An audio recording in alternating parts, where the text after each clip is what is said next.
আজকে একটা রেসিপি রান্না করবো, সেটা হচ্ছে চাল কুমড়োর রেসিপি। অন্যভাবে, অন্য স্বাদে কোনো তাহলে চাল কুমড়োটা কেটে নিয়ে যাক। চাল কুমড়োটাকে ভালো করে ছুলে নিয়ে চাল কুমড়োটাকে ধুয়ে জলে ভিজিয়ে রাখলাম। ভিজিয়ে রাখার পর ভালো করে বীজগুলো ফেলে দেবো।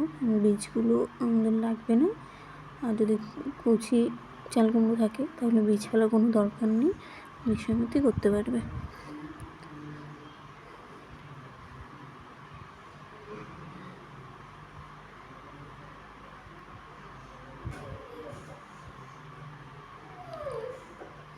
তার মধ্যে একটু পেঁয়াজগুলো কেটে নেবো।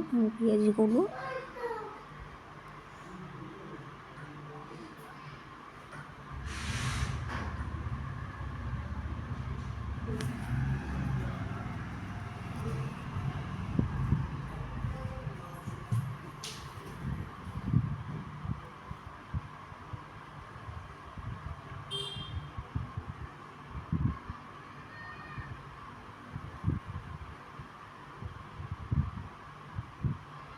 চলো তাহলে চাল কুমড়োটা এবার একটু ঘষণের সাহায্যে আমি ঘষে নেবো।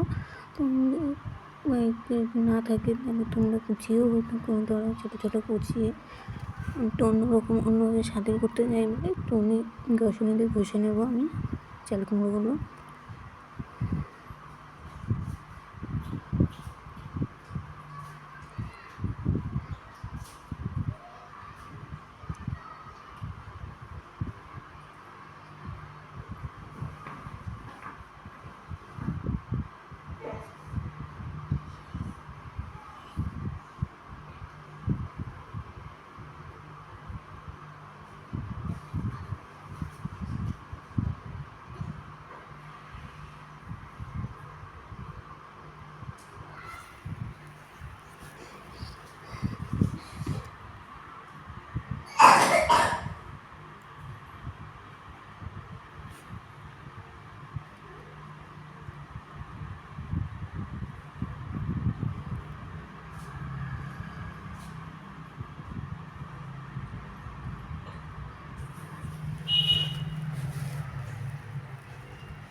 আমি পুরোটা ঘষে নিয়েছি।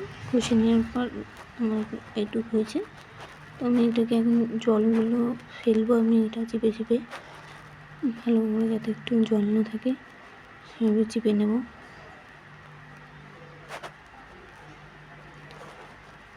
চিপে নেওয়ার পর আমি আলাদা একটা বাটিতে রাখবো এগুলো।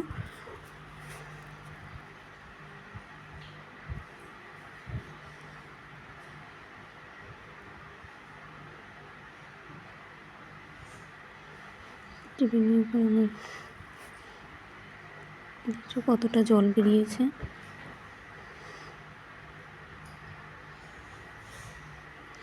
এবার কড়াইতে একটু সাদা তেল দিয়ে দিলাম। আমি একটু সর্ষে ফোড়ন দেবো, দুটো কাঁচা লঙ্কা দিলাম,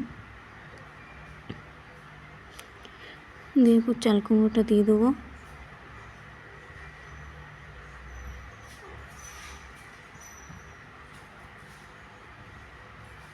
এখন পুরোটা জল বেরোচ্ছে। চাল কুমড়োটা একটু নেড়ে নেব। আমি প্রথমে লবণ দেবো না, লবণটা আমি পরে দেবো।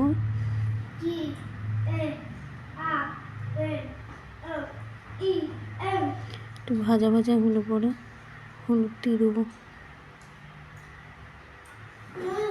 হলুদ দিয়ে দিলাম একটু।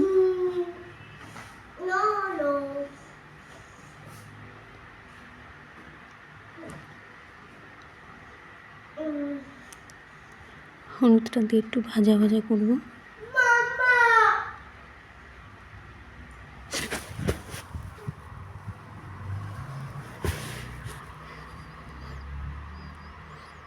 একটু ভাজা ভাজা হওয়ার পর এবার লবণ দিয়ে দিলাম সামান্য পরিমাণে। লবণ দিয়ে আবার একটু নাড়াচাড়া করবো।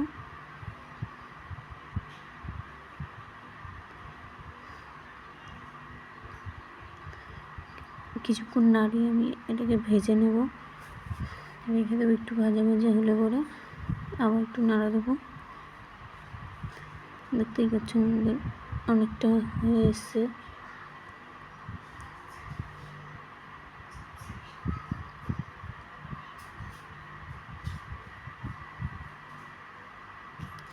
আমাদের হয়ে গেছে, এবার আমরা তুলে নেব একটা বাটিতে।